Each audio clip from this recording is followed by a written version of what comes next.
tenho como dizem, uma quedinha pelo versículo 14 do Salmos 25, irmãos, que me acompanha desde que eu sou criança. Esse texto para mim é muito inspirador, e eu louvei a Deus quando a mim foi dado esse salmo. Obrigado, Espírito Santo, por usar a pessoa do pastor Eduardo a me abençoar e a sua casa.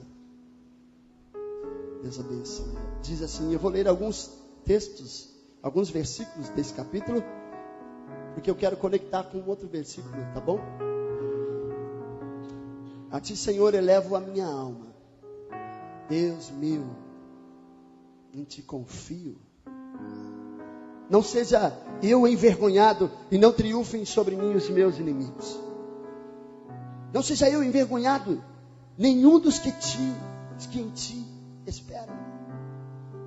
Envergonhados sejam os que sem causa procedem traiçoeiramente. Faze-me saber os teus caminhos, Senhor, ensina-me as tuas veredas. Guia-me na tua verdade e ensina-me, pois tu és o Deus da minha salvação.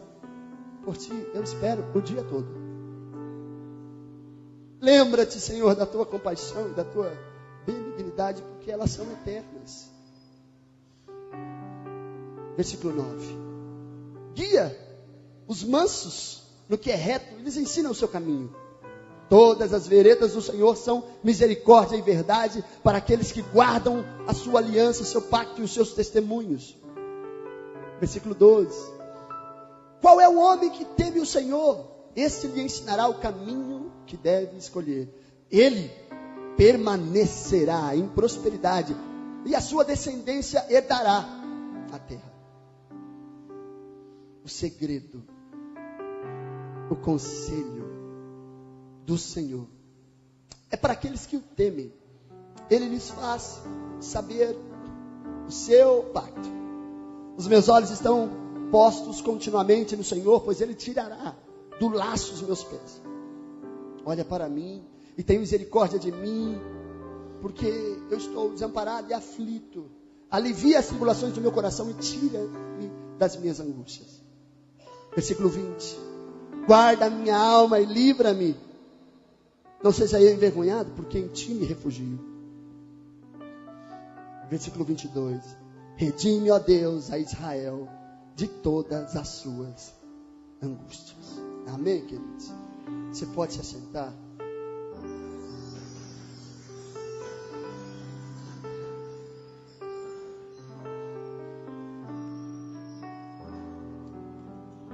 O livro de Números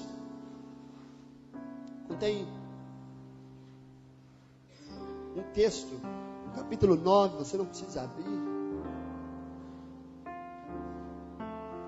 No versículo 15 a 23 narra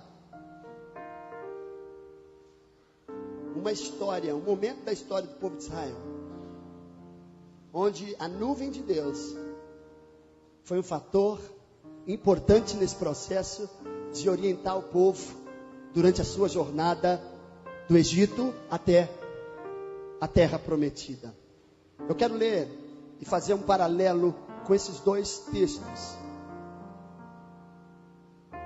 Diz assim o versículo 15: no dia em que foi levantado o tabernáculo, a nuvem cobriu o tabernáculo, isto é, a própria tenda do testemunho, e desde a tarde até pela manhã havia sobre o tabernáculo uma aparência de fogo. Assim acontecia sempre. A nuvem o cobria e de noite havia a aparência de fogo. Mas sempre que a nuvem se alçava de sobre a tenda, os filhos de Israel tinham que partir. E no lugar em que a nuvem parava, assim também o fizeram. E a ordem do Senhor aos filhos de Israel era partir quando a nuvem se movesse. Versículo 18. Por todos os dias que a nuvem parava sobre o tabernáculo, eles ficavam acampados. Com esse texto do Salmos 25, Davi, ele faz uma oração, um cântico de louvor e de adoração. E nesse texto que nós lemos aqui, nós encontramos pelo menos 4 necessidades que Davi alcançou de Deus nesse exato momento. O tema que foi me dado é abrigo, debaixo da orientação dada a orientação, abrigo para aqueles que estão desorientados, orientação de Deus para as nossas vidas. Quando nós lemos o texto de Salmos, nós vamos encontrar 3 momentos, 4 momentos pelo menos da vida de Davi, e eu quero compartilhar isso com você, para que nós saiamos daqui, aplicando isso na nossa própria vida. Davi, ele estava debaixo de uma nuvem, de um chamado, debaixo de um propósito de Deus, assim como eu e você. Conectando esse texto com o povo de Israel, nós conhecemos que o povo de Israel saiu do Egito e foi para o deserto, que era um caminho para a terra prometida. Apesar de não estar nos planos do povo de Israel, o tempo que eles ficariam no deserto, apesar de não estar, Deus tinha um propósito ali. Davi também estava vivendo um momento de deserto, de aflição, de angústia.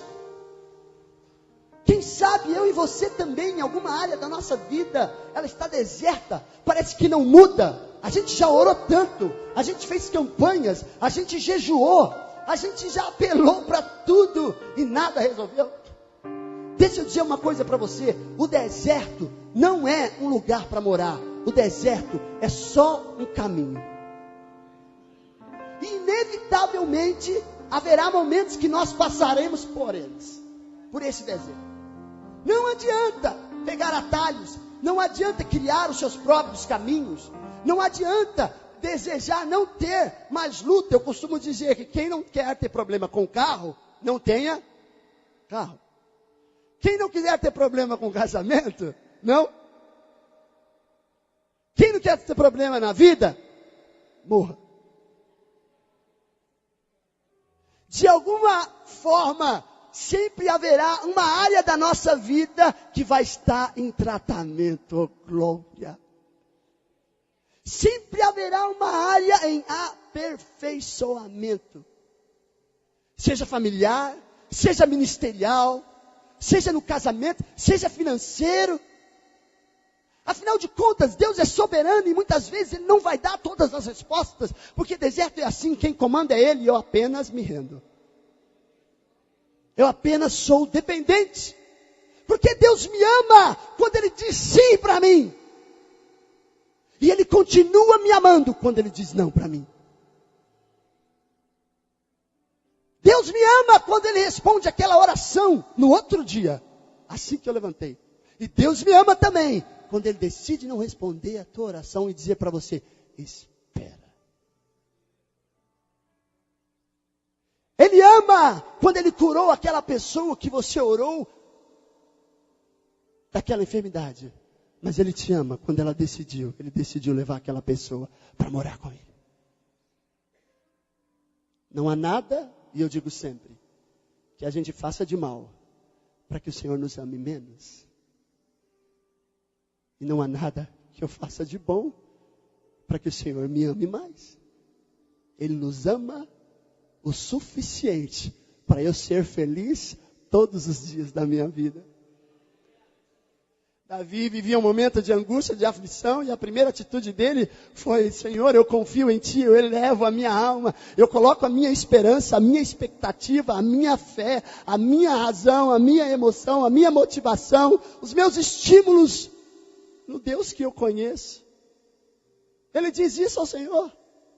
Nas suas primeiras escritas, no momento de necessidade, deserto, ele se rende ao Senhor. Ei, meu irmão, o povo de Israel saíram com uma promessa de ir para um lugar lindo. Porque eles não sabiam que às vezes o meio de campo é bem complicado. Às vezes o meio de campo para nós é complicado, mas uma primeira coisa que nós precisamos deixar claro hoje: o deserto não é um lugar para você morar. O deserto é só passagem na sua vida. Eu não sei se você entrou aqui e está num deserto, e eu não sei se essa palavra vai te fazer feliz, mas esse deserto na sua vida, ele vai passar. Ele vai passar, querido, e não pense em retroceder, porque a mesma distância que você tem para chegar, é a mesma distância para voltar. Então, meu irmão, olha para frente, olha para o alvo, porque o Senhor é contigo, e Ele te fortalece nesse deserto. Ele fortaleceu Davi. Ele fortaleceu. No deserto, o povo aprendeu a ser dependente 100% de Deus. Não tinha para quem apelar. Sabe, existem momentos na nossa vida que Deus, Ele tira todos os recursos humanos. Ele tira o seu apoio natural. Ele tira a sua muletinha, a sua vaquinha, para que você cresça. No deserto, meu amado, não havia Oscar Freire. A loja lá em São Paulo, famosa. Não havia 25 de março. Não havia supermercado. Não havia feira. O negócio é olhar para cima e falar, manda aí, Jeová. E a Bíblia diz que caía maná do céu, alimento do céu. Epa, Deus deu uma ordem e falou, coma, se satisfaçam hoje, não guardem, porque amanhã eu proverei novamente. Eu tinha uma visão de deserto tão ruim. Mas no deserto, eu tenho experiências maiores com Deus. O Criador, o Autor, Ele começa a me sustentar, começa a me abençoar, Ele começa a mandar, eu não preciso ficar estocando, preciso guardar para amanhã, preciso guardar um pouquinho para depois, vai pegar bolor esse negócio. Deus tem um pão quentinho, a palavra fala, o pão nosso de cada dia, dai-nos hoje. Talvez você entrou aqui preocupado, mas e amanhã? Amanhã vai haver pão quentinho, porque o Senhor proverá na sua vida. No deserto você nunca estará sozinho. No deserto o Senhor estará com você. Ele estava com o povo de Israel, estava treinando, estava aperfeiçoando o caráter. Sabe, querido, uma coisa que me impressiona. O povo de Israel estava no deserto, caminho do Egito, não tinha roupa, não tinha lugar. E a Bíblia nos conta que aquele sapatinho de bebê todo cheiroso, que as mamães compram com bolinha, com não sei o quê, começou a crescer no pé da criança à medida que ela crescia. Ah, brincadeira, esse é meu Deus. Fala sério. Fala sério, a roupa crescia. Já pensou? Hoje existe uma moda, eu não sei o nome que se dá a essa, que você vai numa loja, o pai compra roupa para o filho e para ele igualzinho. É mó barato isso. Na época do deserto, Deus fazia crescer a roupa. E Deus não fazia crescer desalinhado não, viu, irmão? Porque tudo que Deus faz perfeito. Olha só para você como você é linda. Você é obra das mãos do Senhor. Deus te criou. E Deus não te colocou numa canoa furada. Quando Deus criou o homem, sempre foi a preocupação de Deus dar direção ao homem. Quando Ele colocou o Adão no jardim do Éden, Deus tinha dado todas as coordenadas. Adão, é o seguinte, vai funcionar assim, nego. Olha, você vai pôr o nome nos animais, você vai multiplicar, vai abençoar, vai sujeitar a terra. É assim, entendeu? Você não precisa ficar perdido aí comendo banana o dia todo. Tem coisa para fazer. Olha para o teu irmão e fala para ele assim, tem coisa para fazer, meu irmão. Bola? Obrigado. Quando Deus criou o homem, Ele não deu uma cordinha assim naquele bonequinho de corda e falou, vai. Quando acabar, se virou. Acabou sua cota, morre. Não. Quando Deus fez você, Ele não fez em produção nem atacado. Cabeça, mandem os braços. Não, Ele te fez a imagem e semelhança dEle. O povo que andou com Deus estava sempre tinha sempre direção, mas trazendo de uma forma mais pessoal. Aquela nuvem, Davi trouxe para a vida dele. A palavra, a presença. Davi descobriu a graça de Deus. Quando ele pediu que Deus não se lembrasse dos pecados dele, no Salmos 25, nos pecados da mocidade. E aqui, a Bíblia diz que Israel parava no deserto quando uma nuvem parava. A nuvem tem alguns significados. Representava o favor de Deus com o povo de Israel. E a Bíblia diz que à medida que aquela nuvem se movia, o povo de Israel tinha que se levantar, desmanchar o acampamento, pegar a família e vamos andar.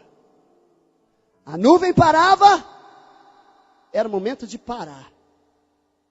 Existe mais orientação, mais precisa do que essa? Olhar para a nuvem, pessoal, a nuvem parou. Todo mundo montando acampamento. E vamos ficar aqui. A Bíblia diz, se fosse 1 dia, 2 dias, 3 dias, ficasse lá, a nuvem está parada. Sabe qual é o nosso problema muitas vezes? A gente sai na frente da nuvem. Ou a gente está atrás da nuvem. Hoje o Senhor está querendo colocar você debaixo da nuvem dele. Deus está querendo alinhar você aos propósitos dele. Deus está querendo que você pegue uma folha em branco e fale, Senhor, está aqui. Quais são os seus projetos para a minha vida? Escreve aí. Deus não está querendo que você chegue com um projeto pronto, muitas vezes. Deus, assina aí, por favor. Estou com esse negócio aqui. O meu e o seu projeto, em primeiro lugar, nasce no coração de Deus. Eu transcrevo, recebo no meu espírito e falo, Pai, confirma. Você não nasceu para dar errado, meu irmão. Tem um monte de gente frustrada em nossa geração. Um monte de casamentos frustrados. Muitas pessoas que fizeram faculdades, cursos superiores, estão frustrados.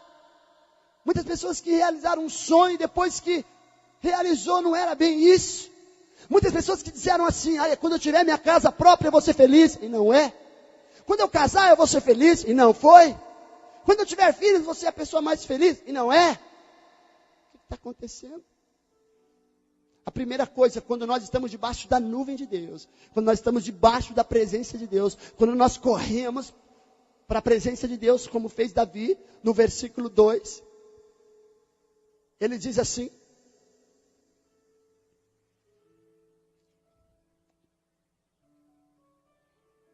Deus meu, em ti confio, não seja eu envergonhado, não triunfem sobre mim os meus inimigos.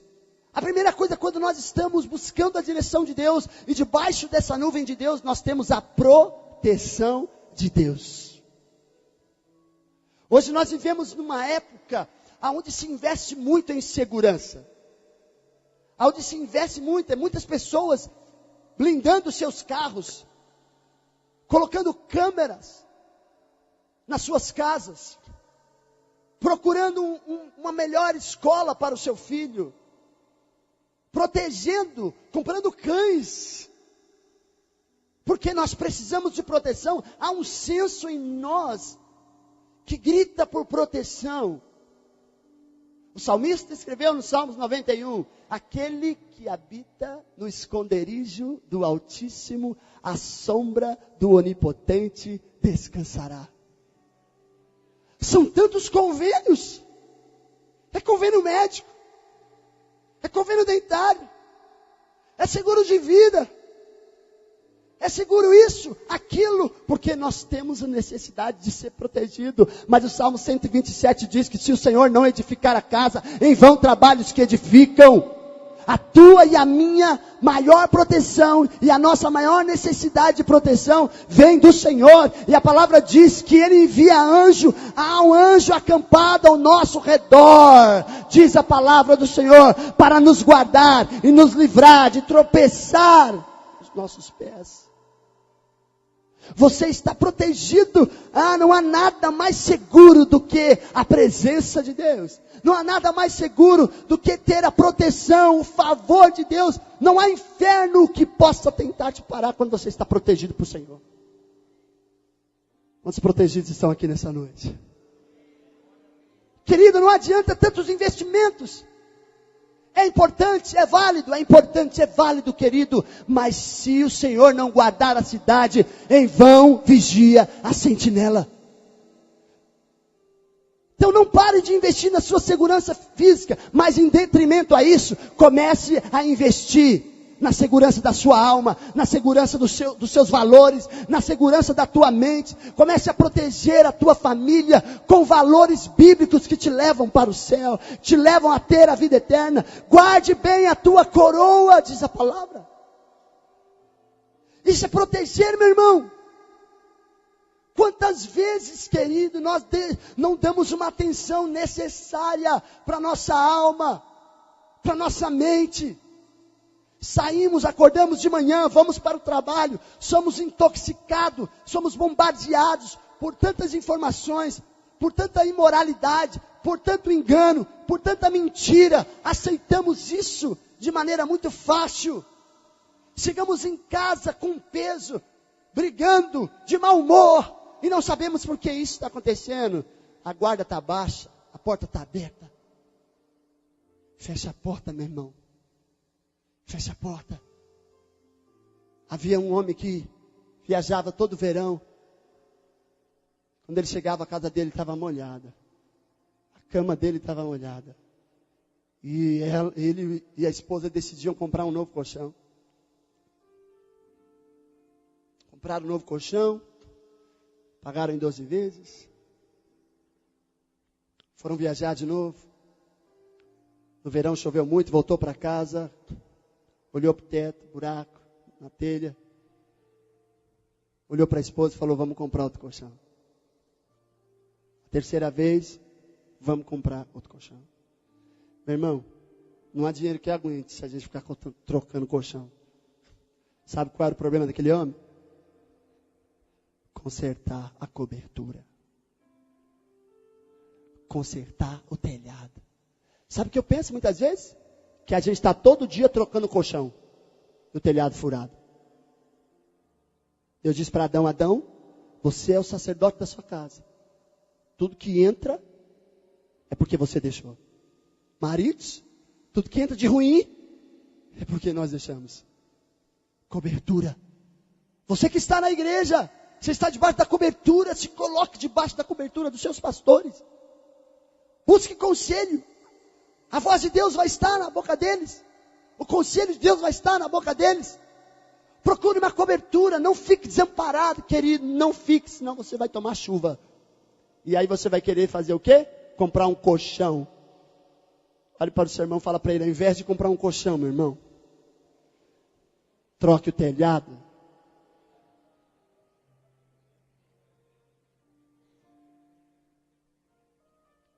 Quando você está debaixo da nuvem de Deus, você encontra orientação. O versículo 4 diz, faz-me saber os teus caminhos, Senhor, ensina-me as tuas veredas, guia-me na tua verdade, ensina-me, pois tu és o Deus da minha salvação, por ti eu espero todo o dia. Davi estava dizendo, Senhor, eu decido ser um cooperador seu, não me moverei. E quando você olha as guerras de Davi, todas as vezes ele consultava o Senhor. Davi não dava, o maior rei de Israel, não dava um passo sem antes consultar, falar com Deus. Senhor, o que o Senhor tem para a minha vida hoje? Qual é o propósito nessa situação? Senhor, eu tenho uma decisão a tomar hoje. A multidão de sabedoria, a sabedoria na multidão de conselheiros, diz o livro de Provérbios, mas o Espírito Santo é incomparavelmente melhor. Ele é o maravilhoso conselheiro. Quando você se coloca debaixo da presença de Deus, debaixo da nuvem de Deus, você terá orientação para tudo que você necessita na sua vida. Quando nós olhamos para o povo de Israel, se Deus dissesse para eles assim no deserto, olha, vocês vão ficar aí 2 dias, era 2 dias que eles tinham que ficar. 1 mês, era 1 mês. 40 anos, era 40 anos. Estamos perdidos. Estamos sem GPS espiritual. O Senhor deixou uma palavra maravilhosa, que diz assim, lâmpada para os meus pés e luz para os meus caminhos, é a tua palavra, ó Senhor. Queridos, uma vez quando nós começamos a nossa igreja, o Senhor nos moveu diante de sinais, diante de orientação, diante de direção. E eu fui buscar uma orientação do Senhor. Quando nós precisávamos edificar um prédio, há 8 anos e pouco atrás, vai fazer 9 anos agora em agosto, dia 1º de agosto. Mas no começo foi difícil. E no começo, o Senhor falou para mim sobre um lugar, lá na minha região, lá na região de Guarulhos. Buscando a orientação de Deus, Deus foi manifestando sinais, até que Deus me parou em frente a um salão grande numa esquina, um antigo prédio onde nós estávamos. E o Senhor começou a falar comigo, porque eu comecei a orar por aquilo. Senhor, Se o Senhor tem uma igreja para nós, o Senhor me dá um sinal. Orando, o Senhor me desafiou e falou, eu quero, você quer? Eu também quero. Falei, nós dois queremos, está tudo resolvido, o que eu preciso fazer? E eu senti o Espírito Santo trazendo uma impressão muito forte no meu coração, que eu deveria orar durante uma semana, na frente daquele prédio. Que eu deveria, todos os dias, das 11 à meia-noite, pegar óleo na mão, lascar nas portas daquele prédio. Falar, Senhor, irmãos, a minha primeira oração foi assim, Senhor, eu estou morrendo de vergonha. Tinha uma empresa que funcionava 24 horas, naquela semana fez inverno, fez verão, fez primavera, fez outono, veio polícia, veio todo mundo. E eu, Senhor, eu estou morrendo de vergonha, mas isso é para o meu crescimento na fé e para testemunho de que o Senhor é poderoso para fazer além daquilo que nós pedimos, pensamos e sonhamos. Por isso eu selo este lugar, tomo posse da tua palavra, que é onde eu pisar a planta do meu pé, o Senhor vai me dar esse lugar como herança. E as pessoas passando e eu ali. E é verdade, eu creio nisso, e nós vamos arrebentar. Amém. Fui para casa, falei, meu Deus, faltam só 6 dias. No outro dia, Senhor, estou aqui de novo. Daqui a pouco, meu irmão, veio um policial. Oi, beleza? Falei, beleza. Está fazendo aí o quê? Estou orando. Por quê? Tem um propósito aí com Deus, né? Você não vai entender, você fala. Hoje, lasquei óleo de novo, fui embora. No outro dia, chovendo, aí vai eu guarda-chuva, Senhor. Oh, Deus, que sacrifício que é. Oh, que chuva, Senhor, mas Tu é bom. Olha eu aqui outra vez, Senhor. 4º dia, 5º dia. Domingo, glória a Deus. Mas, irmãos, eu crescia na fé todos os dias. Segunda-feira, domingo para segunda, fui orar de madrugada. Falei, Senhor, agora eu quero um sinal. Quando é que eu tenho que falar com o dono desse prédio? Senhor, eu não quero ser petulante. É assim que eu converso com Deus.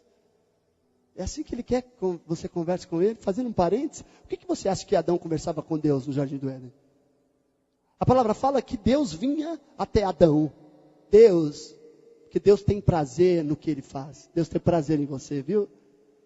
Ele saía, porque no dia que Adão pecou, ele pecou feio, escorregou no tomate. Quando ele ouviu os passos de Deus no jardim, ele fugiu. Mas eu creio que Adão conversava com Deus. Deus perguntava para Adão, Adão, queridão, como é que você está, meu filho? Eu estou bem, papai. Adão, o que você fez hoje? Deu um nome para aquele animal ali, ó, zebra, gostou? Deus se arrebentou, Adão, vai nessa. Ô Adão, e aquele animal ali, que nome você deu? Girafa. Gostou, Deus?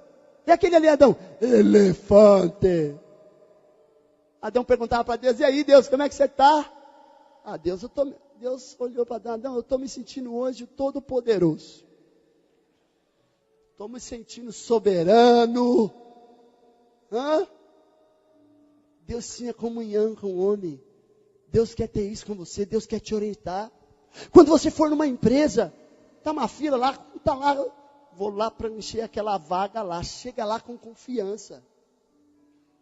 Tem gente que chega, vê a fila está grande, vou embora. Meu irmão, chega no final da fila, dá um assovio, alguém dá um assovio aí. Quem foi esse? Dá um assovio, todo mundo que estiver na fila vai olhar, você fala, pessoal, pode ir embora que essa vaga é minha. Pode ir embora. Deus não te fez para andar perdido.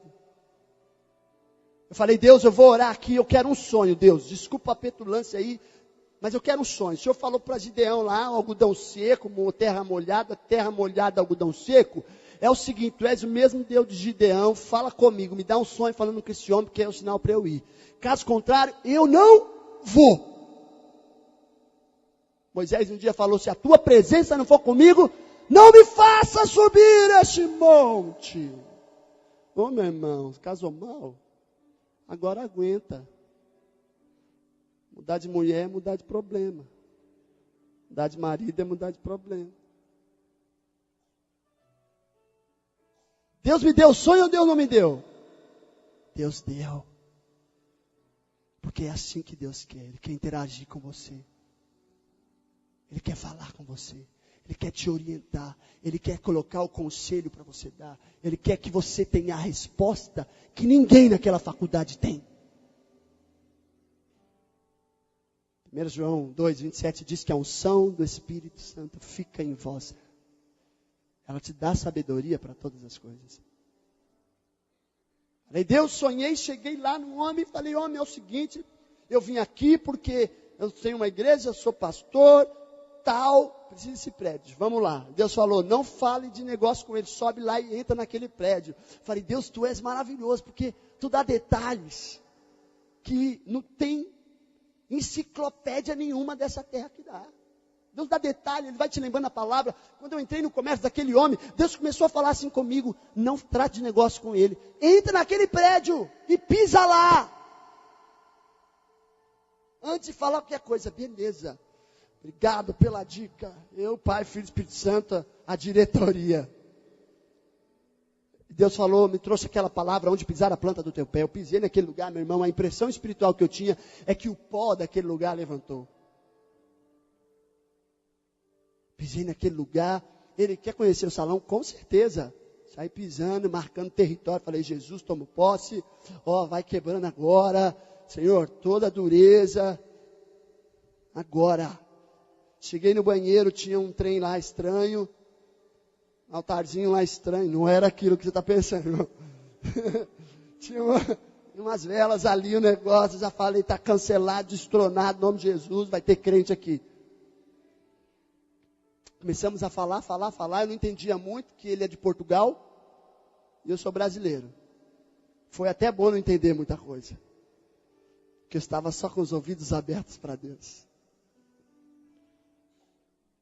No final da conversa, ele deu todas as propostas, e eu falei não, até que o Espírito Santo falou, nessa aqui você aceita. Aí ele, então toma a chave, por favor, fica com a chave já. E ele me deu a chave do prédio. E eu sem dinheiro, sem fiador, sem ninguém, sem mais nada, eu cheguei. Estou com a chave daquele prédio, estou com a chave daquele salão. Agora eu tenho uma igreja, agora o negócio vai ficar lindo, maravilhoso, eu tenho uma chave. Para que dor de cabeça? Porque quando Deus fala, Ele cumpre. Olhe para o seu irmão e fala para ele, meu irmão, abre os ouvidos que Deus está gritando para falar com você.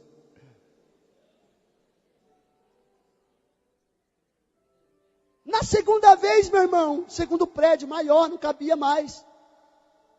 Que é o prédio que nós estamos hoje. Eu falei, Deus, pode ser menos punk? Pode ser mais fácil, Senhor? Pode ser uma coisa mais baba? E Deus falou, vou te dar outra experiência. E eu falei, vamos lá. Estou na chuva, vai me molhar. E um dia Deus fez a gente sonhar, porque Deus às vezes faz nos sonhar uma coisa que a gente não tem noção. Tem gente que olha para nós e fala assim, você está louco. Não é? Mas quando Deus dá sonho, é para você. É você que tem que acreditar, não é o outro. Você precisa acreditar. E você precisa inspirar os outros a acreditarem. Por favor, olha para o seu irmão e fala para ele, me inspira com a tua vida, por favor.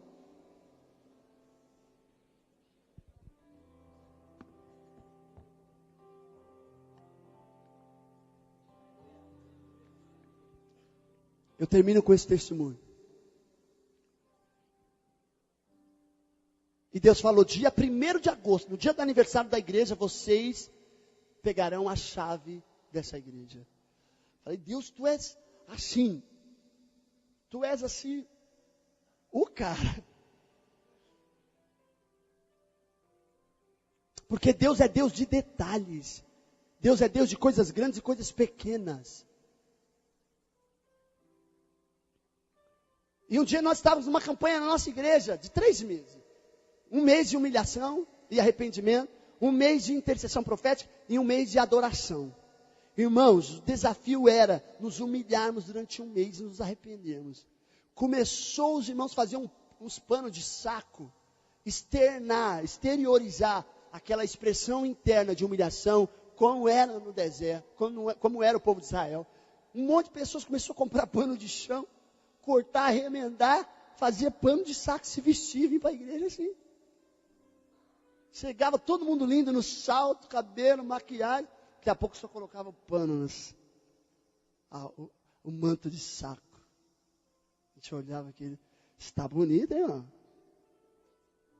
Externando aquilo. E ficamos um mês, teve gente que ficou 2, teve gente que fica 3. De vez em quando aparecem uns loucos lá na igreja vestindo de pano de saco. Já entendi, está em humilhação, né? Se arrepende mesmo, fica o negócio tá feio, né?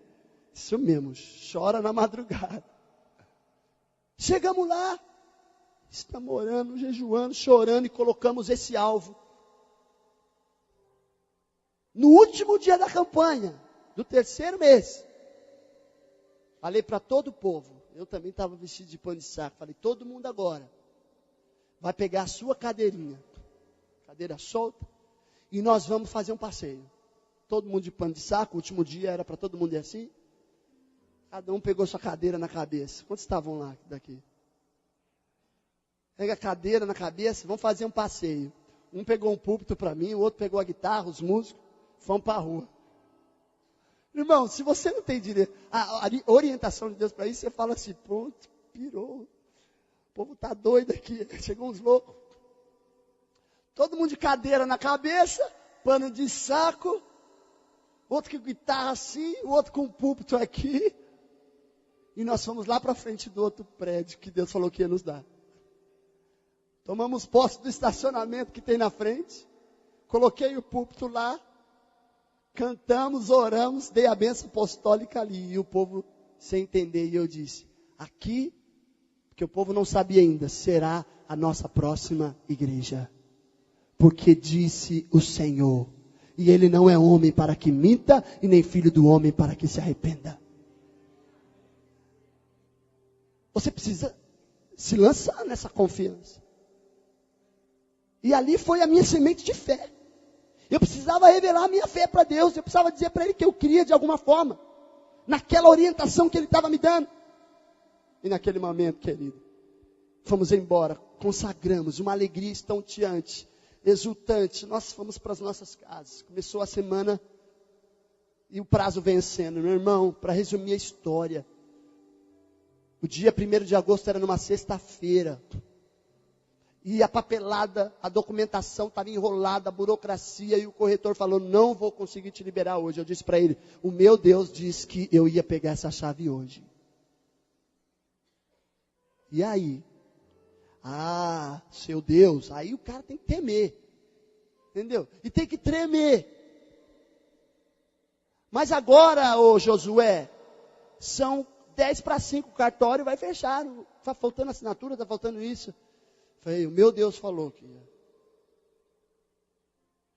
eu sinto muito, mas é tudo que eu posso fazer e tudo que eu podia fazer eu já fiz. Estou indo embora.